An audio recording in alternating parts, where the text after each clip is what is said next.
Ki ez a szőke oroszlán? Honnan jössz, fehérbőrű hős? Ordítani jöttem. Itt állok, és a föld a lábam alatt hever. Ki az az ifjú vitéz és felszabadító?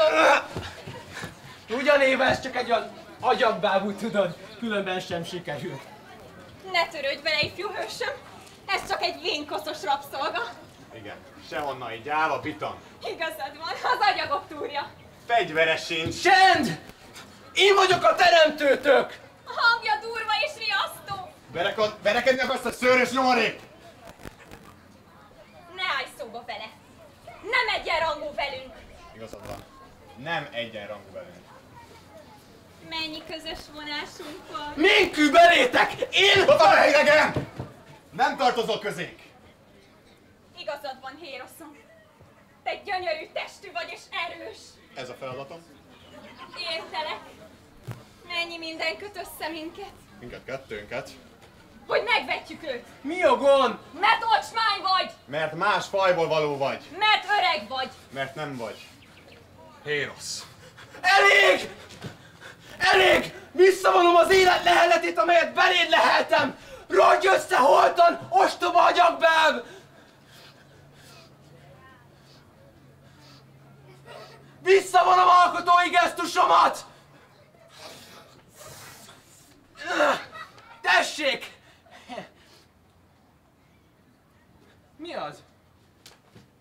Semmi? Az ember már vissza sem vonhatja, amit saját maga teremtett. De hát... Éva, nem szégyelled magad? Gyere el onnan! Megtiltom, hogy szóba állj vele! Ki parancsolhat nekem? Én a teremtő. Akkor verekedjünk meg érte. Gyáva teremtő. Küzdj! Én nézni fogom. Vaj, ha megőrültem. Különben sem érsz annyit, ha tudni akarod. Győztél, ifjú hős. Ez volt első tettem. Első tetted én vagyok. Gyere, Megyek. a csúcsok felé. És még feljebb. Hova mászkálnak ezek? Ahol? Halihó, hő. Éva! Éva, gyertek vissza! Mi fertelmes. Mi mélyen van alattunk. Aliho! Hő, ho, evoé.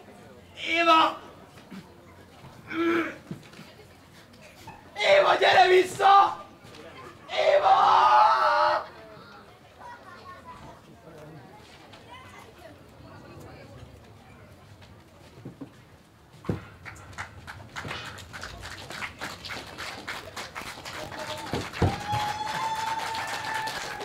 Ádám a világteremtő Szent László Gimnázium növendékei.